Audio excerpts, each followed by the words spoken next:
বৃষ্টিতে আইপিএল এর play of match ভেস্তে গেলে কি হবে, কি করে বাছাই হবে ফাইনালের দলগুলি, কিসের ভিত্তিতে সেরা হবে নির্দিষ্ট একটি দল, নতুন নিয়মে কি বলল টুর্নামেন্ট ম্যানেজমেন্ট, জেনে নিন। আইপিএল এর লিগ পর্বের সব ম্যাচ শেষ, এবার শুরু হয়ে গেল প্লে অফ পর্ব। তবে গোটা ভারতেই সময়ের আগে বর্ষা ঢুকে যাওয়ার সমস্যায় পড়েছে বোর্ড। মনে করা হচ্ছে শেষের দিকের ম্যাচগুলোয় বৃষ্টি প্রভাব ফেলতে পারে।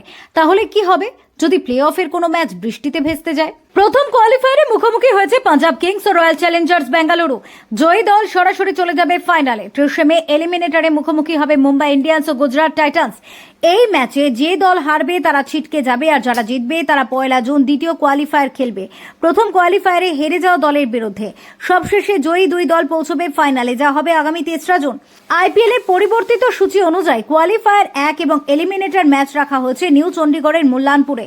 কোয়ালিফায়ার 2 এবং ফাইনাল হবে আহমেদাবাদে। তবে এবার আর ফাইনাল ছাড়া বাকি কোনো ম্যাচে রিজার্ভ ডে নেই। তাই দুটি কোয়ালিফায়ার এবং এলিমিনেটরের মধ্যে কোনো ম্যাচ বৃষ্টিতে ভেস্তে গেলে কোন দল ফাইনালে উঠবে তা নিয়ে প্রশ্ন উঠছে। নতুন নিয়ম অনুযায়ী পয়েন্ট তালিকায় যে দল আগে শেষ করেছে তাদেরই বিজয়ী হিসেবে ঘোষণা করা হবে। অর্থাৎ প্রথম কোয়ালিফায়ারে পাঞ্জাব বনাম বেঙ্গালুরু ম্যাচ যদি বৃষ্টিতে ভেস্তে যায়, তাহলে পয়েন্ট তালিকায় আগে শেষ করার কারণে পাঞ্জাব সরাসরি ফাইনালে উঠে যাবে।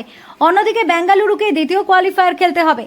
তেমনি এলিমিনেটরে গুজরাট মুম্বাই ম্যাচ বৃষ্টিতে ভেস্তে গেলে দ্বিতীয় কোয়ালিফায়ারের যোগ্যতা অর্জন করবে গুজরাট, কারণ পয়েন্ট তালিকায় তারা মুম্বাইয়ের আগে শেষ করেছে। ফলে খেলা না হলেও হার্দিক পান্ডিয়ারা আইপিএল থেকে ছিটকে যাবেন।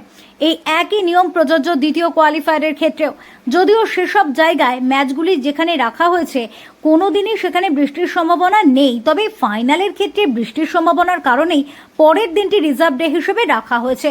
কিন্তু বর্তমানে যে আবহাওয়ার পরিস্থিতি, তাতে কখন কোথায় ঝড় বৃষ্টি শুরু হয় তা বলা দায়। Bureau report, TV7 Bangla.